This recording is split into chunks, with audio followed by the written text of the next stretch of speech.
अपने तबस्सुम टॉकीज को जरूर कीजिए सब्सक्राइब और बेल आइकन दबाना ना भूलिएगा।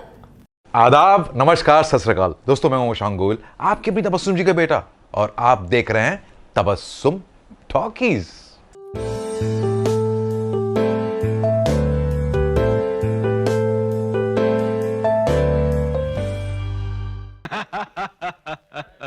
अरे जग्गू, राका सिर्फ मर्दों से पंजा लड़ाता है, हिजड़ों से नहीं। और यहाँ तो मुझे कोई मर्द नजर ही नहीं आता। दोस्तों, ये तो आपने सुना ही होगा कि किस्मत आपको लाइफ में एक बार गोल्डन चांस जरूर देती है, और अगर आपने उस गोल्डन चांस का फायदा उठा लिया तो आपके बारे न्यारे हो जाएंगे। और आज जिस एक्टर के बारे में मैं आपको बताने वाला हूं, उनके साथ बिल्कुल यही हुआ।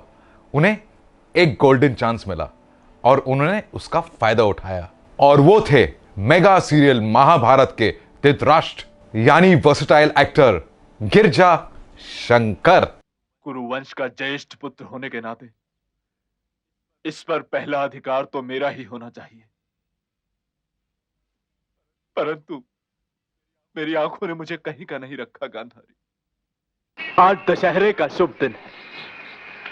कई बरस पहले पुरुषोत्तम जी ने इसी रोज भ्रष्टाचार के रावण को मारने का संकल्प लेकर गरीबों की एक अलग पार्टी बनाई थी। 1960 में पैदा हुए थे गिरजा जी राजस्थान के श्री गंगानगर में एक पंजाबी परिवार में। उनके पिता म्युनिसिपल कॉर्पोरेशन में एक ऊंची पोस्ट पे थे।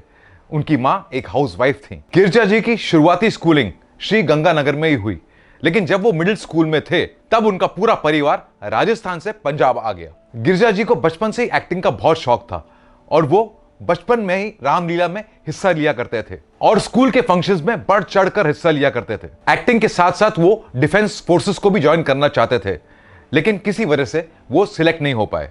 इसलिए उन्होंने पूरा फोकस एक्टिंग पे किया, और उन्होंने पंजाब में पंजाब कला मंच इंटरनेशनल ज्वाइन किया, और वहां के डायरेक्टर श्री हरपाल थिवाना के डायरेक्शन में प्लेस करने लगे, और कई प्लेस किए, और 3-4 साल प्लेस करने के बाद वो मुंबई आ गए और पृथ्वी थिएटर को ज्वाइन कर लिया, और उसमें कई प्लेस करने लगे। उसी दौरान 1981 में गिरजा जी को एक फिल्म की ऑफर आई, एक छोटे से रोल की, विलन के दोस्त के रोल की। फिल्म का नाम था रूही, जो आई थी 1981 में। तुम रहीम चाचा को नहीं जानते, वो बहुत आन वाला आदमी है।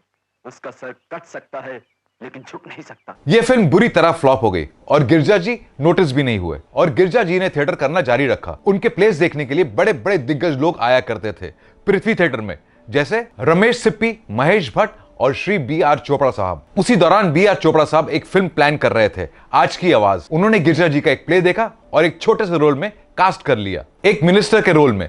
फिल्म का नाम था आज की आवाज, जो आई थी 1984 में। हीरो थे राज बब्बर और हीरोइन थी स्मिता पाटिल। वो दिल्ली में था या नहीं, इससे मैंने कोई मतलब नहीं। वो मने मिला बस, और मन ने जो एक बार बोल दिया वो बोल दिया।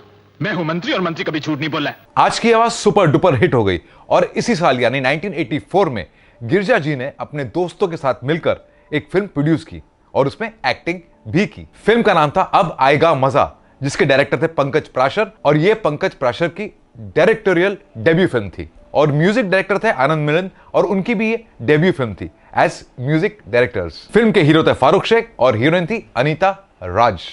सबसे पहला असूल तो यह है कि हम अपने एम्प्लॉयज को ज्यादा बोलने नहीं देते हैं, और जो बोलते हैं वो ज्यादा देर तक यहां रहते नहीं। जी जी, और मैं कई दिनों से देख रहा हूं कि तुम अपनी जरूरत से ज्यादा ही बोलने लग गए हो। यह फिल्म बुरी तरह फ्लॉप हुई और गिरजा जी ने फिर से फिल्मों में स्ट्रगल करनी शुरू कर दी। 1986 में गिरजा जी को फिल्म तो नहीं मिली, अलबत्ता एक बड़ा सीरियल मिला, बहादुर शाह जफर, जिसे डायरेक्ट किया था B.R. चोपड़ा साहब ने और रवि चोपड़ा साहब ने। इसमें टाइटल रोल प्ले किया था अशोक कुमार साहब ने, और इसमें गिरजा जी का बहुत अच्छा रोल था।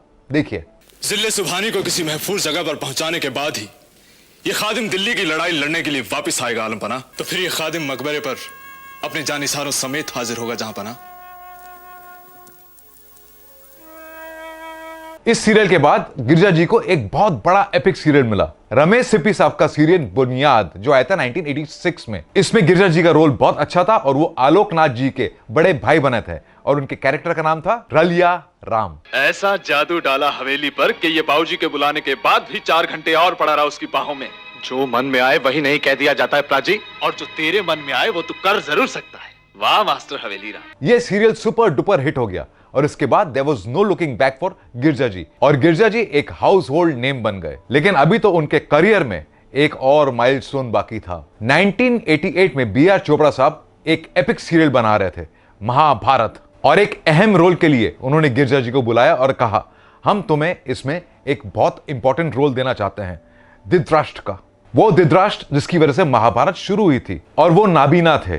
पहले तो गिरजा जी थोड़े से झिझके, क्योंकि उन्हें उस कैरेक्टर के बारे में ज्यादा जानकारी नहीं थी। लेकिन फिर उन्होंने सोचा कि मैं तो एक एक्टर हूं, इस रोल को मैं एज चैलेंज एक्सेप्ट करूंगा। उन्होंने काफी रिसर्च की और फिर वो रोल एक्सेप्ट कर लिया, एंड रेस्ट इज हिस्ट्री। तो और क्या सोचूं गांधारी?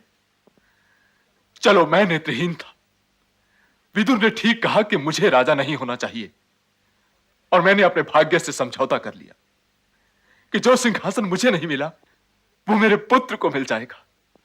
इस सीरियल के हिट होने के बाद गिरजा जी को फिल्मों की ऑफर्स भी आनी शुरू हो गई, और उन्होंने कई फिल्मों में काम किया और तरह तरह के रोल्स किए, नेगेटिव भी पॉजिटिव भी। और वो फिल्में थी भ्रष्टाचार, शिवा, इरादा, हनीमून, आतंकी आतंक और पुलिस वाला होंडा।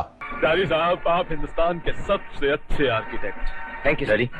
मोना और विक्रम के लिए जो भी फार्म हाउस आप बनाएंगे उसे बहुत लाजवाब तो होना ही है। Of course. क्या यही है आपकी रेसी? अपने दामाद को दहेज में नकली नोट दे दिया आपने? विक्रम, तुमने अपने फार्म हाउस का ये मॉडल देखा है? ये स्विमिंग पूल, ये टेनिस कोर्ट, ये जिम्नेजियम, सब कुछ है इसमें, एवरीथिंग। करेंगे क्या? कुछ नहीं, ये सब दिखावा है आशा, कुछ फायदा नहीं है इससे। नरेश पहचान नहीं सकेगा कि उसको किसने मारा है, और कोई दूसरा विटनेस है नहीं। हिंदी फिल्मों के साथ साथ उन्होंने कई पंजाबी फिल्मों में भी काम किया। मैं कल तेन मैं दसा की हुई है, जिवें तेन तो पता ही नहीं कि गल की हुई। दिन दिहाड़े थानेदार नूं गोली मार के मैनू पुछदा भाई होया की। थिएटर, फिल्म्स और टेलीविजन करने के बाद गिरजा जी को लगा कि अब हॉलीवुड को भी आजमाया जाए। चुनांचे वो अमेरिका चले गए, और वहां पे लॉस एंजलिस में उन्होंने कुछ इंग्लिश फिल्मों में काम किया, जैसे द ब्लैक रशियन और नाइट ऑफ हिना। इसके बाद 2006 में गिरजा जी ने एक फिल्म प्रोड्यूस और डायरेक्ट की, बनाना ब्रदर्स। अपने करियर के दौरान गिरजा जी ने शादी कर ली थी। उनकी बीवी का नाम है मलविंदर कौर।